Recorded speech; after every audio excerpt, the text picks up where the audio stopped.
विठाला विठाला विठाला विठाला कुंडली कवरला हरी विठ्ठल श्री ज्ञानदेव तुकाराम पंढरीनाथ भगवान की माऊली ज्ञानेश्वर महाराज की जगद्गुरु तुकाराम महाराज सद्गुरु जोग महाराज की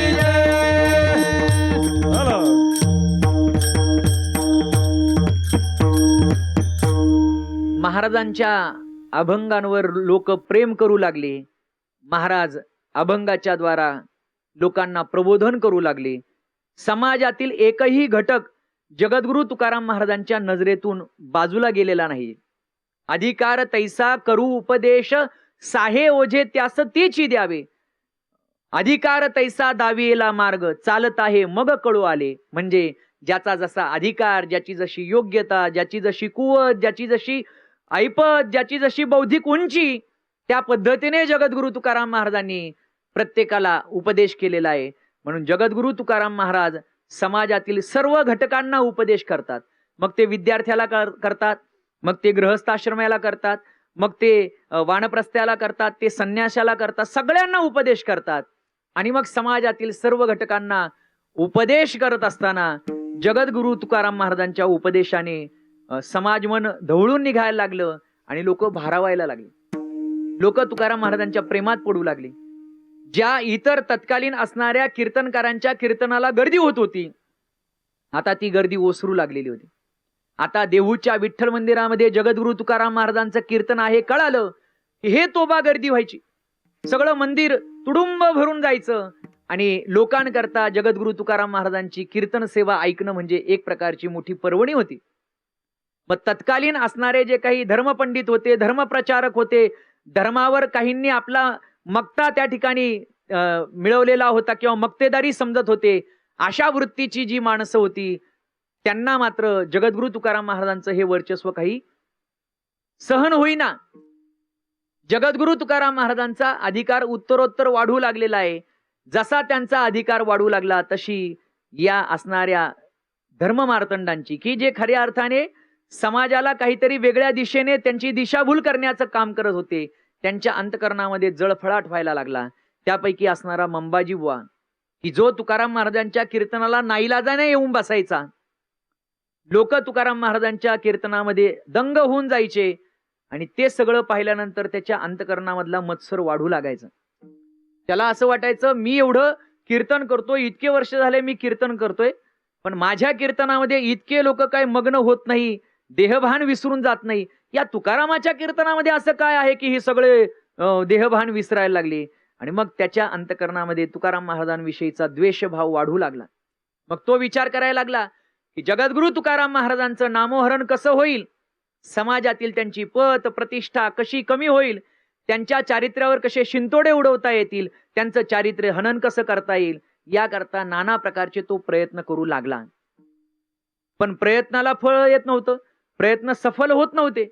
जे जे प्रयत्न करावे ते त्याच्याच अंगलटी येत होते. एके दिवशीचा प्रसंग, शुद्ध वारीला सगळे वारकरी मंडळी देहूला यायचे आणि वद्य वारीला ज्ञानोबरांच्या दर्शनाला आळंदीला जायचे. आता वारकरी येणार, मग वारकरी येणार म्हटल्यानंतर त्यांच्या येण्याकरता सगळी सज्जता करायला पाहिजे. विठ्ठल मंदिराच्या अवतीभोवती वारकरी मंडळी अनवाणी पायाने प्रदक्षिणा करतात, तो परिसर सगळा स्वच्छ केला पाहिजे. या भामट्या असणाऱ्या मंबाजीबुवाने काय केलं होतं, त्याचं घर हे त्या मंदिराच्या बाजूलाच होतं आणि त्याची ती परसबाग त्या मंदिराच्या भिंतीला खेटून असल्यामुळे त्याने त्या परसबागेला काट्याचं कुंपण लावलेलं होतं आणि ते काटे त्या ठिकाणी जमिनीवर टाकलेले होते, जेणेकरून लोकांच्या पायामध्ये काटे रुतले पाहिजेत. लक्षात ठेवा, आपल्या जीवनामध्ये इतरांकरता आपल्याला पायघड्या घालता नाही आल्या तरी चालेल, इतरांकरता आपल्याला रस्त्यावर फुलं अंतरता नाही आली तरी चालतील, परंतु कोणाकरता आपण रस्त्यात कोणाच्या काटे पेरण्याचा प्रयत्न करू नये. लक्षात ठेवा, काटे पेरू नये. आणि मग मंबाजीबुवाला ते काय माहिती, तो दांभिक होता.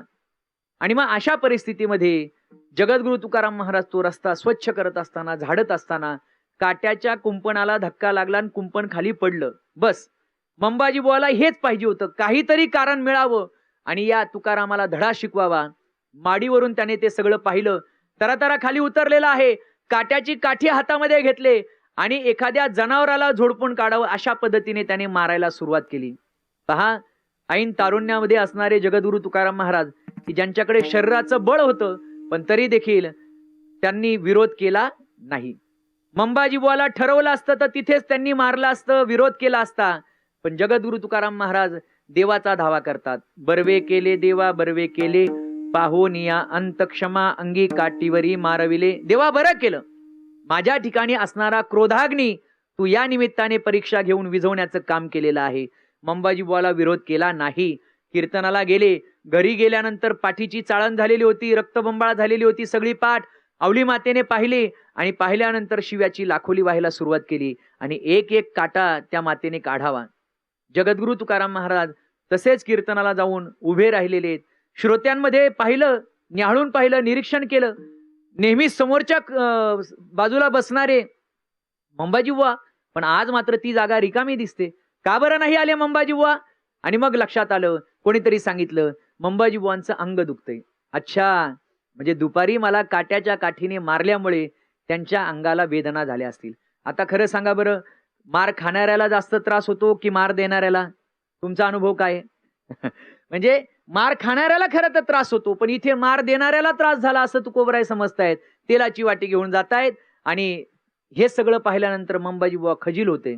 मंबाजीबुवा कीर्तना करता येतोय, पण त्याच्या डोक्यामध्ये विचारचक्र चालू आहे. लक्षात घ्या, चांगली माणसं सातत्याने चांगलं वागण्याचा प्रयत्न करतात. नाही ते चांगलंच वागतात, पण वाईट माणसं त्यांच्या अंतकरणामध्ये वेदना होतात. का? चांगली माणसं कायमच चांगली का वागतात? विठाला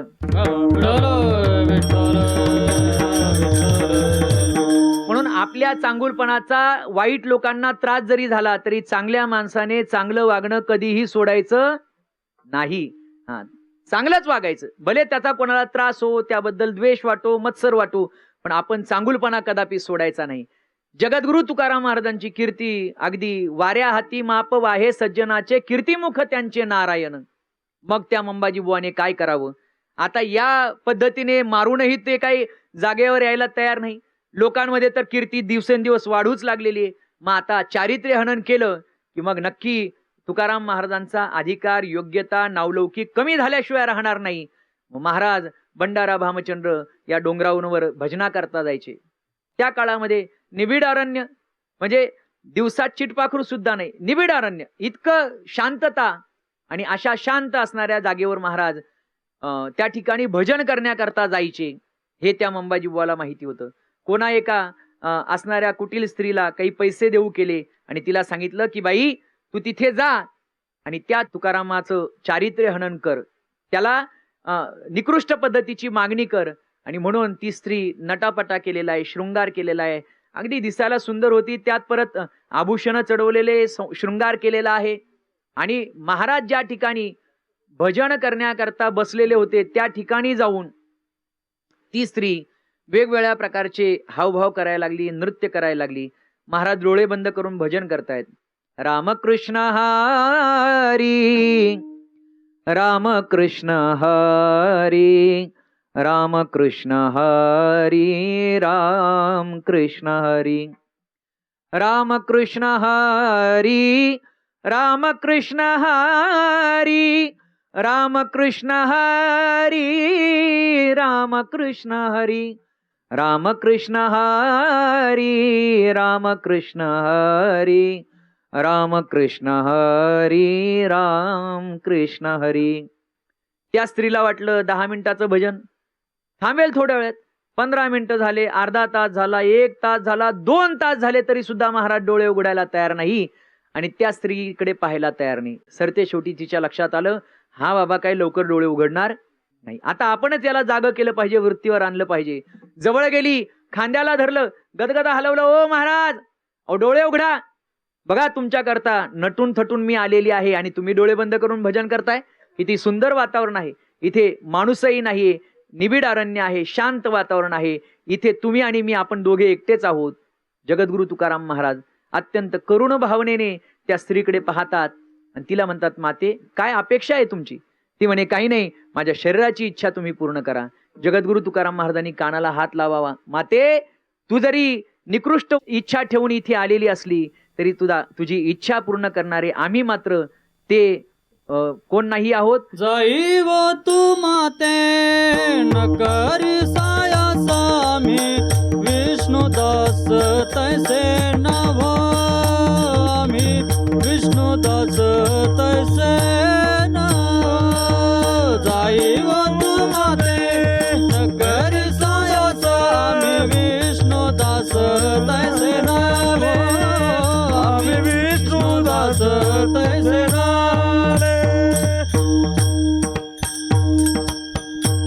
तुका म्हणे तुझ पाहिजे भ्रतार तरी काय नर थोडे झाले. माते जा तू. का? कारण तुला वाटतं त्या पद्धतीने आम्ही नाही, आम्ही विष्णुदास तैसे न हो. तुला जर पुरुष हवे असतील तर जगामध्ये खूप पुरुष आहेत, पण मी मात्र तुझी इच्छा पूर्ण करू शकत नाही. तो माझा स्वभाव नाही. विष्णुदासाने परस्त्रीकडे पाहत असताना पराविया नारी रखुमाई समान गेले हे नेमून ठाईचेची. इतर स्त्रीकडे पाहत असताना ती माझी आई आहे, ती माझी बहीण आहे, या उदात्त दृष्टिकोनातून आपण पाहिलं पाहिजे. लक्षात ठेवा, महाराजांच्या या वचनाचा अंगीकार जर आज वर्तमान काळामध्ये जर केला तर समाजामध्ये होणारे जे काही बलात्कार आहेत ते थांबले जातील. स्त्री मातेवर होणारा जो काही अनन्वित अत्याचार आहे तो थांबला जाईल. लक्षात घ्या, छत्रपती शिवाजी महाराजांनी कल्याणच्या सुभेदाराची सून नजराणा म्हणून देऊ केली, महाराजांनी ती स्वीकारली नाही. छत्रपती शिवाजी महाराज म्हटलं ही माझ्या आई समान आहे, मी हिचा अंगीकार कसा करावा. मला वाटतं छत्रपती शिवाजी महाराजांसमोर हा आदर्श जर कोणाचा असेल तर तो जगद्गुरु तुकाराम महाराजांचा. विठाला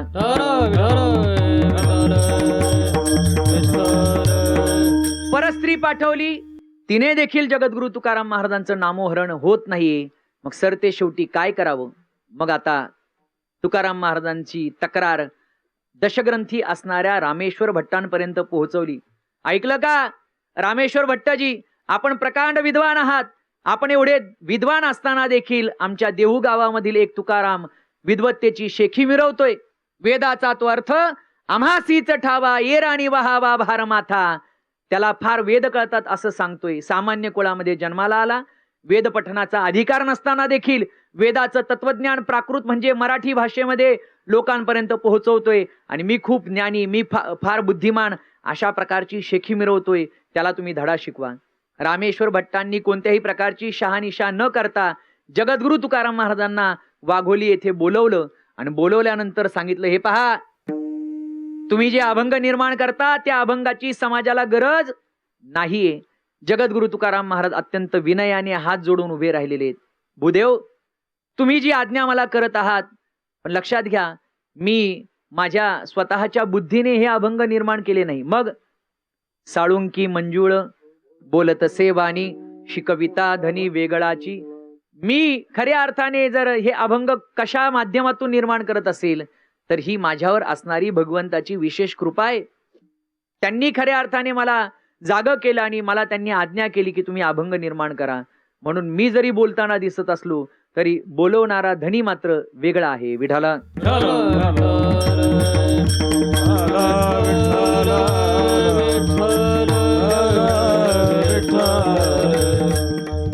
आता असं म्हटल्यानंतर तर मग रामेश्वर भट्टाचा पाराच चढला. अच्छा अच्छा, म्हणजे तू बोलणारा नाही, तुला बोलवणारा देव आहे, देवाची आज्ञा आहे असं काही बाही लोकांना सांगतो, नादी लावतो. बरोबर, मंबाजी बुवा बोलला होता ते खरंच आहे. तू दिशाभूल लोकांची करायला लागलेले आहे. हे अभंग निर्माण करण्याची गरज नाही. वेदात तत्वज्ञान कमी आहे का? धर्मग्रंथ कमी आहेत का? वाङ्मयाची काही त्रुटी आहे का? आणि म्हणून तुझे अभंग समाजाला काही गरजेचे नाही. मग आता या अभंगांचं काय करू भूदेव? जगद्गुरु तुकाराम महाराजांनी विचारलं. रामेश्वर भट्टाने जो निर्णय दिलेला होता ना, तो अत्यंत टोकाचा निर्णय होता.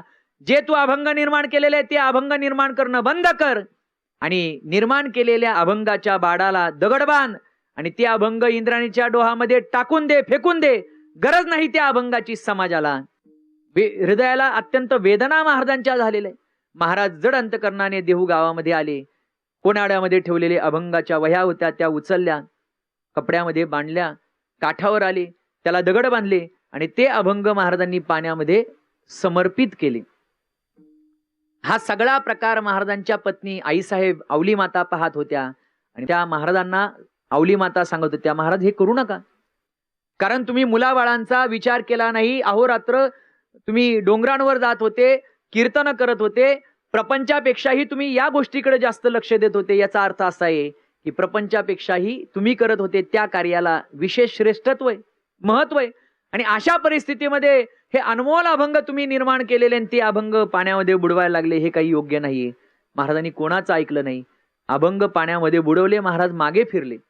पण परिणाम असा झाला, महाराज मागे आल्यानंतर लोकांमध्ये कुजबूज सुरू झाली, लोकांमध्ये चर्चा सुरू झाली. बघा बघा, जे तुकाराम महाराजांवर प्रेम करत नव्हते ते उपहासाने तुकाराम महाराजांची निंदा करत होते. पाहिलं का, ऐकलं का?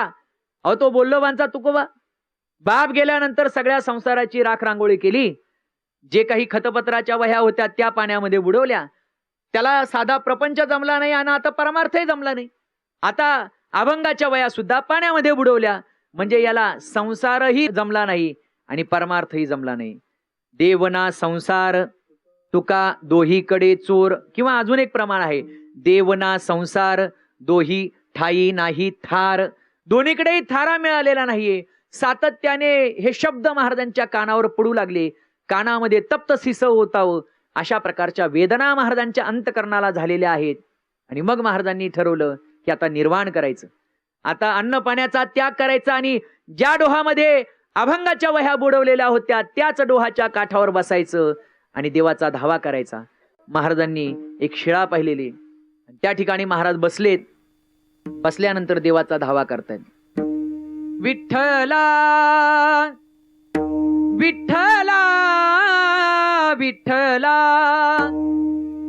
विठ्ठला विठ्ठला विठ्ठला विठ्ठला हो विठ्ठला, कंठ आळविता फुटला. देवा, माझा कंठ तुझं नामस्मरण करता करता करता फुटू लागला रे देवा. 1 दिवस झाले, 2 दिवस, 4 दिवस, 8 दिवस, 10 दिवस, 12 दिवस, 13 दिवस झाले, तरीही महाराजांना अनुभूती येईना. 13 दिवस झाले, निश्चक्र करिता नपवसी अनंता माय बापा, हे माय बापा, हे भक्तवत्सला, दीनदयाळा, मी तुझी या ठिकाणी वाट पाहतोय, रात्रंदिवस तुझं स्मरण करतोय, आणि तरी सुद्धा तू प्रचिती येऊ देत नाहीये. 13 दिवस झाल्यानंतर परिणाम काय झाला? रामेश्वर भट्ट म्हणतात, ज्या पद्धतीने पाण्यामध्ये लाह्या टाकाव्या तशा त्या वह्या अभंगाच्या तरल्या. जळे दगडा सहित वह्या, जळे दगडा सहित वह्या, जळे दगडा सहित वह्या, जळे दगडा सहित वह्या, तारियल्या जैसा लाय, तारियल्या जैसा लाया, धन्य तुकोबा समर्थ, धन्य तुकोबा समर्थ, तारियल्या जैसा लाया, तारियल्या जैसा लाया, धन्य तुकोबा समर्थ, धन्य तुकोबा.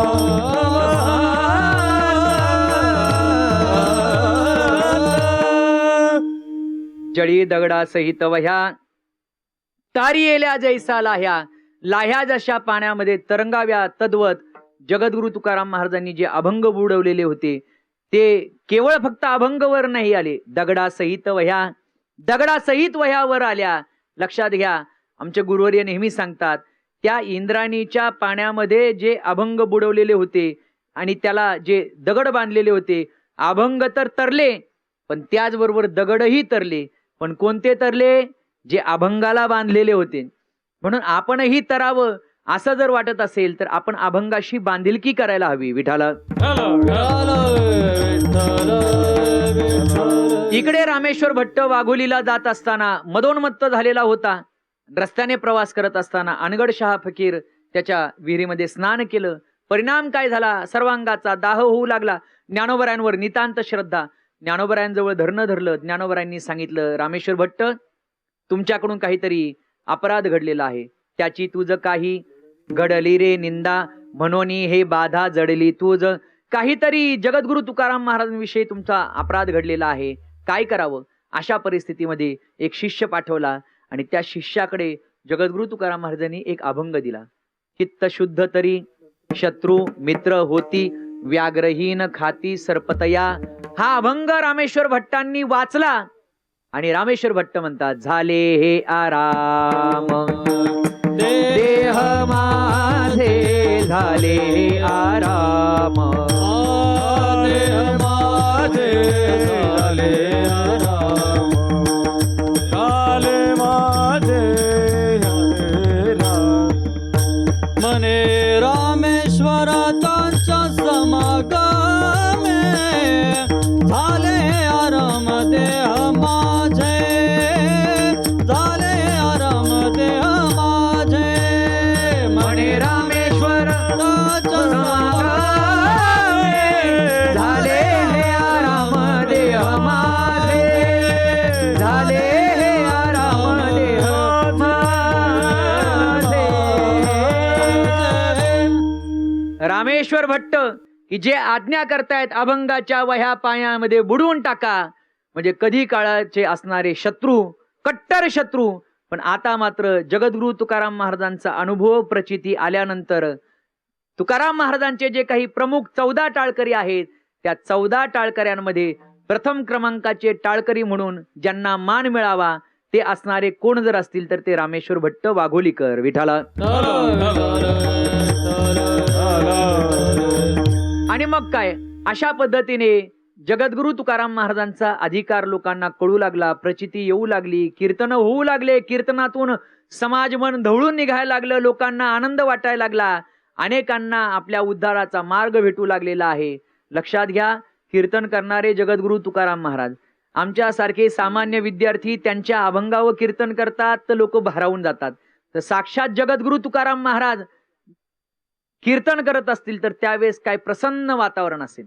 एक उदाहरण सांगतो, जगद्गुरु तुकाराम महाराजांचं कीर्तन विठ्ठल मंदिरामध्ये चालू असावं, लोक अगदी शांत चित्ताने कीर्तनाच्या आनंदामध्ये समरस झालेले आहेत, देहभान विसरून गेलेले आहेत.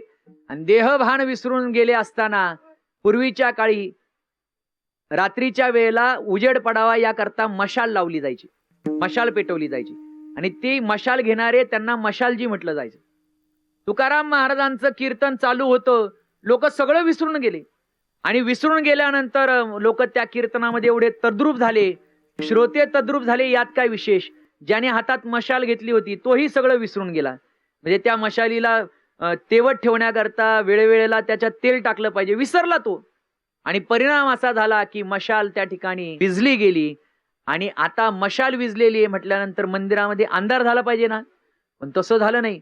उलट मशालीच्या उजेडाने जितकं तेजस्वी ते देवालय दिसणार नाही, इतकं तेजस्वी ते मंदिर दिसू लागलं. आणि मग पाहणाऱ्यांना लक्षात आलं मशाल मात्र विझलेली आहे पण मंदिरामध्ये मात्र तेज आहे. हे तेज जर कोणाचं असेल तर महिपती बाबा वर्णन करतात, तिथे उपस्थित असणाऱ्या लोकांच्या लक्षात आलं की जगद्गुरु तुकाराम महाराजांच्या शरीरातून ते तेज बाहेर पडलेलं आहे आणि सगळं देवालय तेजोमय झालेलं आहे. विठाला.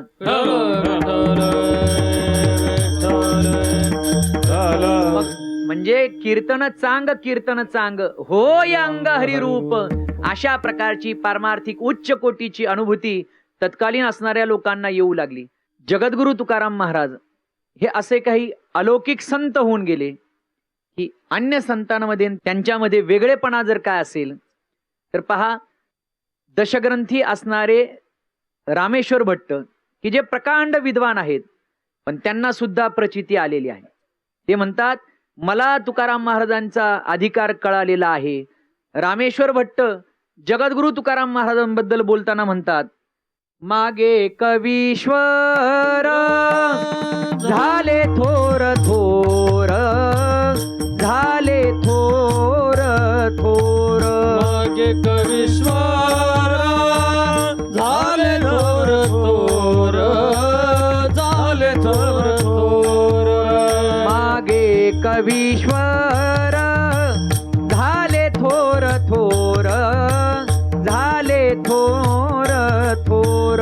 मागे कवीश्वर झाले थोर थोर, झाले थोर थोर. नेले कलेवर कोणी सांगा, नेले कलेवर कोणी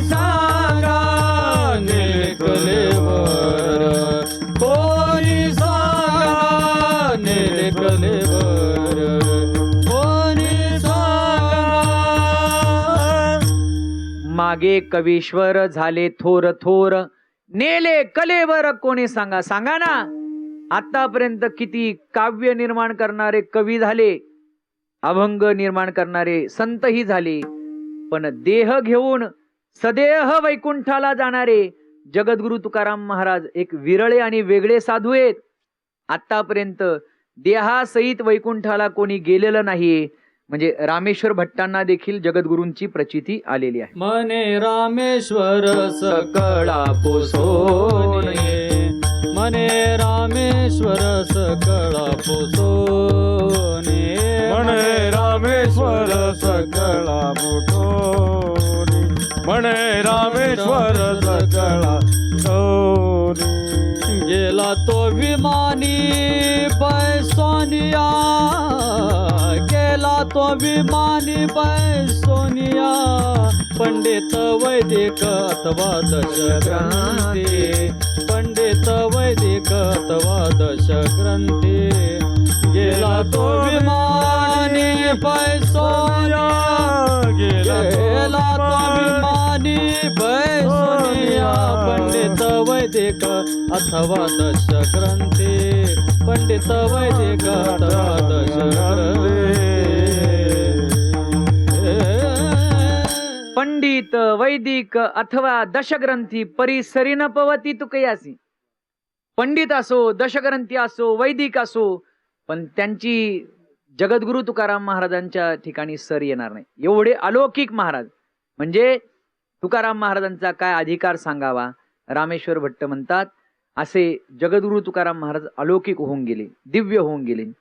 प्रसंग असा आहे, जगद्गुरु तुकाराम महाराज महिन्याच्या वद्यवारीला ज्ञानोबरायांच्या दर्शनाला आळंदीला येत होते.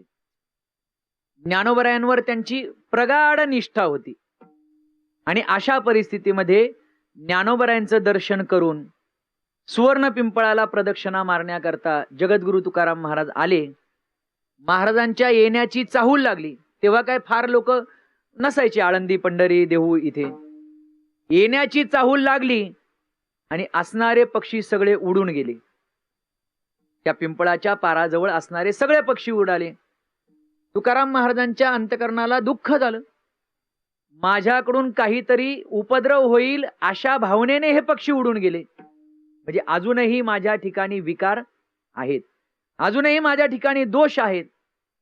काय करावं म्हणून तुकाराम महाराज देवाचा धावा करतात. देवा, अशा प्रकारची परिस्थिती, विकार आहेत, दोष आहेत, म्हणून प्राण्यांना, पक्ष्यांना माझ्याबद्दल भीती वाटते. माझ्या ठिकाणी अजूनही साम्य अवस्था आलेली नाही. असं कधी घडेल देवा की हे सगळे भूत, जंतू, जीव मात्र माझ्या दृष्टीने एकरूपतेला येतील. महाराज म्हणतात, अवघी भूते साम्या आली, देखिली म्या कै होती. देवा, मी कधी हे पाहिल. आणि परिणाम, देवाची करुणा भाकली आणि सगळे उडालेले पक्षी महाराजांच्या अंगा खांद्यावर खेळू लागले. महाराज ज्या भंडाऱ्यावर भजन करायचे ना, इथे अवतीभोवती असणारे गुंजारव करणारे सगळे पशु पक्षी महाराजांच्या जवळ येऊन अवतीभोवती बसायचे. साप, विंचू, सगळे व्याघ्र आदी करून सगळे हिंस्र श्वापद देखील महाराज पाहायचे. पण त्याद्वारा महाराजांना कोणताही उपद्रव लोक त्या पक्ष्यांद्वारा किंवा प्राण्यांद्वारा, हिंस्र श्वापदांद्वारा होत नव्हता. ही बातमी कळाली चिंतामण देवांना. चिंतामण देवांना कळालं की जगद्गुरु तुकाराम महाराजांचा अधिकार दिव्य अलौकिक आहे. चिंतामण देव म्हणजे चिंचवड येथे असणाऱ्या मोरिया गोसावींचे ते चिरंजीव. म्हणजे आज आपण गणपती बाप्पा मोरया असं जे म्हणतो, ते मोरया कोण? चिंतामण देवांचे पिताश्री. इतके निस्सीम गणपतीचे भक्त, गाणपत्य असणारे त्या चिंतामण देवांना तुकाराम महाराजांचा अधिकार कळालेला होता. कारण प्रसंग फार लांबलचक आहे. चिंतामण देवांच्या घरी जेव्हा तुकोबरायांना बोलवण्यात आलं, तेव्हा जेवण्याकरता जी ताटं वाढलेली होती, चिंतामण देवांच्या घरी तुकोबराय गेले. चिंतामण देव मानस पूजा करत होते. ते म्हणजे डोळे बंद करून गणपती बाप्पाचं ध्यान करत होते, पण ध्यानात गणपती नव्हते. मग बागेतली फुलं आणि माळी होता. तुकाराम महाराजांनी हे हेरलं, अनुभव आला. चिंतामण देव म्हटले, कधी आले महाराज? तुम्ही जेव्हा बागेत माळ्याला झापत होते ना तेव्हा. म्हणजे माझ्या मनामध्ये विचार यावा आणि यांना कळावा. अवलिया महात्मा, सिद्ध महात्मा, अधिकारी महात्मा जेवण्याकरता पात्र वाढले, पण जातीचा अभिनिवेश होता. मध्ये थोडीशी जागा ठेवली. मग तुकोबाराय म्हटले, ही जागा जर ठेवलेली ना तर इथे अजून 2 पात्र वाढा. वाढणारे म्हटले, कशा करता, तुमच्या बरोबर कोणी आले? नाही, एक माझे आराध्य भगवान पांडुरंग आणि एक चिंतामण देवांचे आराध्य गणपती बाप्पा. आणि मग ताट वाढलेले आहे. तुकाराम महाराज म्हणतात, चिंतामणी देवा गणपती स्याना करवावे भोजना दुजे पात्री देव म्हणती तुकया एवढी कैसी थोरी अभिमान भितरी नागवलो वाड वेळ झाला शिळे झाले अन्न तटस्थ ब्राह्मण बैसले ती तुका म्हणे देवा तुमच्या सुकृते आणि न त्वरित मोरयासी. प्रसंगा चिंतामण देव म्हणतात, आम्ही देवाला नैवेद्य देतो, दाखवतो, आम्ही खाऊ घालत नाही, इतका अधिकार नाही. तुकोबाराय म्हटले, कसं काय नाही? वांझ गाया दुभती देवा ऐसी तुझी ख्याती. वांझ गायांना सुद्धा दूध यावं, त्यांना सुद्धा म्हणजे तुमच्या आशीर्वादाने दिवस जावे, त्यांना सुद्धा वासरू व्हावं, इतका तर अधिकार तुमचा. सिद्ध कोटीचे तुम्ही सिद्ध महात्मा आहात आणि तुम्ही म्हणता मी काय करू? मग शेवटी तुकोबारायांनी चिंतामण देवांना अनुभव आणून दिला आणि गणपती बाप्पा तिथे भोजना करता आले. पुढे चिंतामण देवांना कळाले ना हे तुकोबारायांच्या अंगा खांद्यावर पशुपक्षी खेळतात, म्हणजे तुकोबाराय आहे तरी कसे? चिंतामण देवांनी विचारावं, महाराज तुम्ही कसे आहात? तुकोबाराय म्हणतात, पुसने ते पुसा पांडुरंगा पुसने ते पुसा पांडुरंगा पुसने ते पुसा पांडुरंगा पुसने ते पुसा. हा तुका म्हणे नव्हे दिसतो मी तैसा पुसने ते पुसा पांडुरंगा पुसने पुसा पांडुरंगा पुसने ते पुसा पांडुरंगा. तुका म्हणे नवे दिसतो मी तैसा पुसने ते पुसा पांडुरंगा. तुम्हाला वर करणी मी जरी दिसत असलो, कोण? देहू गावातला बोल्लोबांचा मुलगा, कणकाईचा पुत्र, जिजाईचा पती, कान्होबाचा भाऊ, नारायण महाराज किंवा विठोबा महादा यांचे वडील, असं जरी दिसत असलं तरी मी तसा नाही. मी त्यापेक्षा वेगळा आहे. कसा आहे? महाराज म्हणतात, अनुरेनो या थोकडा अनुरेनो या थोकडा अनुरेनुया धोकडा अनुरेनुया धोकडा. तुका आकाशाये वढा तुका आकाशाये वढा गिळूनी सांडिले कलेवर गिळूनी सांडिले कलेवर.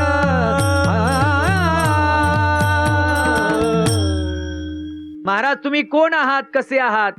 तुकोबाराय म्हणतात, तुका आकाशा एवढा. मी कसा आहे असं जर तुम्ही विचारत असाल तर ऐका, मी अणुपेक्षाही कसा आहे? सूक्ष्म आहे. आणि आकाशापेक्षाही मी कसा आहे? व्यापक आहे.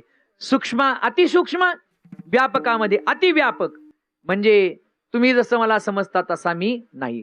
म्हणजे भगवान परमात्मा जसा अणुरेणुयाम महतो महीयाम, म्हणजे अणुपेक्षा सूक्ष्म भगवान परमात्मा आणि आकाशापेक्षाही कैक पट्टीने व्यापक. देवाच्या व्याप्तीबद्दल काय म्हटलेले? अनंत ब्रह्मांडे उदरी हरिहा बालकरन नंदा घरी अनंत ब्रह्मांडे एका रोमे ऐसे धेंडे नभ तुझ माझी खेळी खेळे लपी थपी. देव इतका व्यापक आहे की त्याच्यामध्ये हे सगळे ब्रह्मांड सामावलेले आहेत. एका असणाऱ्या केसावर अनंत ब्रह्मांड आहेत. मग आपल्या शरीरावर किती केस आणि मग तेवढे ब्रह्मांड ज्याच्या केसावर आहेत, मग तो किती व्यापक असेल? त्याच्या व्याप्तीबद्दल जसं विशालतेने वर्णन केलेलं आहे. तुकाराम महाराज म्हणतात, त्या देवामध्ये आणि माझ्यामध्ये कोणताही अंशतः भेद नाही. तुझ मज नाही भेद केला सहज विनोद सहज विनोद केला सहज विनोद. तुझ मज नाही भेद केला सहज विनोद सहज विनोद केला सहज विनोद. त्या भगवंतामध्ये आणि आमच्यामध्ये किंचित मात्र भेद नाही. तुम्हाला वाटतं का मी जन्मणारा आणि मरणारा आहे? अजिबात नाही. मला जन्मही नाही आणि मला मरण सुद्धा नाही. लक्षात घ्या. स्वयंभू आई ते केले न हो, केले न हो. स्वयंभू आई ते केले न हो. स्वयंभू आई ते केले न हो, केले न हो. स्वयंभू आई ते केले न हो. तुका म्हणे आम्ही विधीचे जनिते, स्वयंभू आई ते केले न हो. आम्ही सुद्धा कसे आहोत? न जमणारे न मरणारे. आम्हाला कोणी नाही घडविला नाही बैसविला. जसं त्या देवाचं स्वरूप तसे आम्ही आहोत. त्याच्यामध्ये आणि आमच्यामध्ये किंचित मात्र भेद नाही. हरी तैसे हरीचे दास, हरी तैसे हरीचे दास. नाही तया भय मोह चिंतास, नाही मोया भय मोह चिंतास. ओ निराते उदास, ओ निराते उदास. बळकट कास भक्तीची, बळकट कास भक्तीची. धरुणी पाय तेजिले जना, धरुणी पाय तेजिले जना.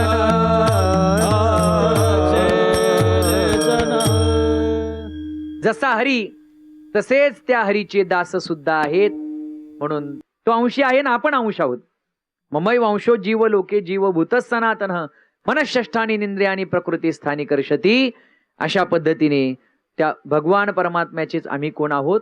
अंश आहोत. तो अंशी आहे. त्याच्या ठिकाणी असणारे गुण ते आमच्या ठिकाणी देखील आहेत. म्हणून त्या भगवान परमात्म्याने आम्हाला सांगितलेले काय? न लगे मरावे ऐसा ठाव दिला देवे. मरावं लागणार नाहीये आम्हाला.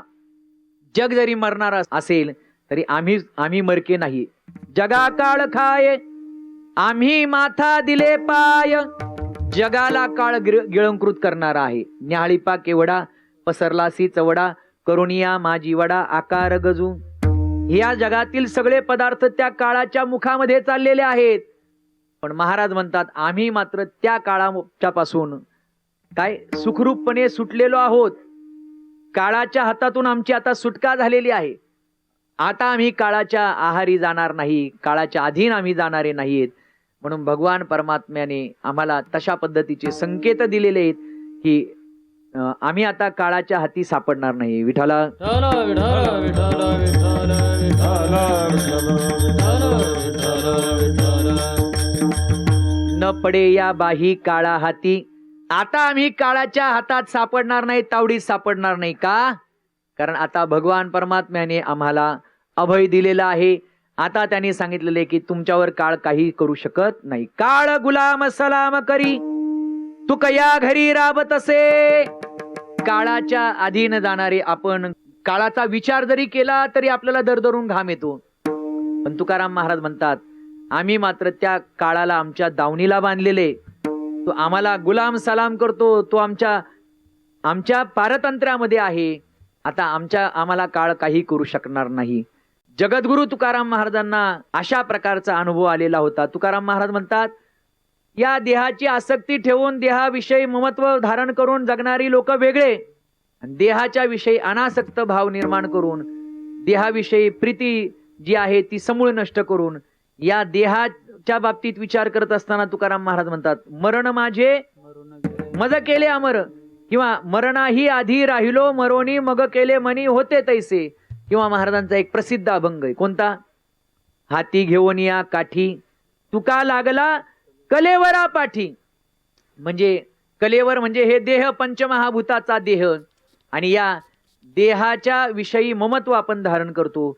पण महाराज म्हणतात आता आमची आसक्ती समूळ नष्ट झालेली आहे. झाला प्रेत रूप शरीराचा भाव, झाला प्रेत रूप शरीराचा भाव, लक्ष्येला ठाव स्मशानचा, लक्ष्येला ठाव स्मशानचा. रडती रात्र दिवस काम क्रोध माया, रडती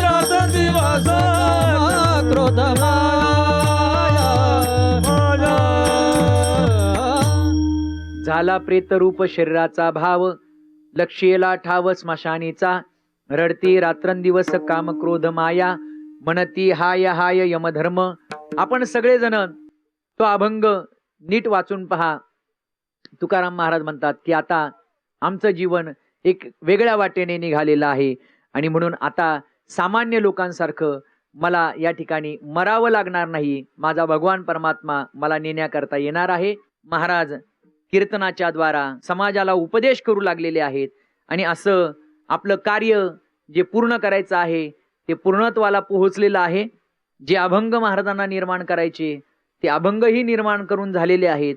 शहाणी माणसं तोपर्यंतच त्या ठिकाणी थांबतात जोपर्यंत त्यांचं काम संपत नाही.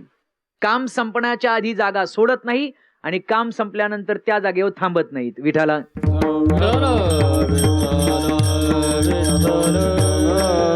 आपण भाग्यवान आहोत. आज 5 मार्च 2026 तारीख आहे. आज फाल्गुन वद्य द्वितीयेचा दिवस आहे आणि जगद्गुरु तुकाराम महाराजांचं 376व सदेह वैकुंठ गमन सोहळ्याचा आजचा दिवस आहे आणि हा पाहण्याकरता आपण सगळे जिवंत आहोत. आपण किती भाग्यवान आहोत. महाराज म्हणतात की आजच्या दिवशी तो भगवान परमात्मा मला नेण्याकरता आलेला आहे. आता मला जायचं आहे. मी आता माझ्या भगवान परमात्म्याबरोबर माझ्या प्राणनाथाबरोबर जाणार आहे. महाराज म्हणतात आम्ही जातो तुम्ही कृपा असो द्यावी सकळा सांगावी विनंती माझी. विठ्ठल विठ्ठल विठ्ठल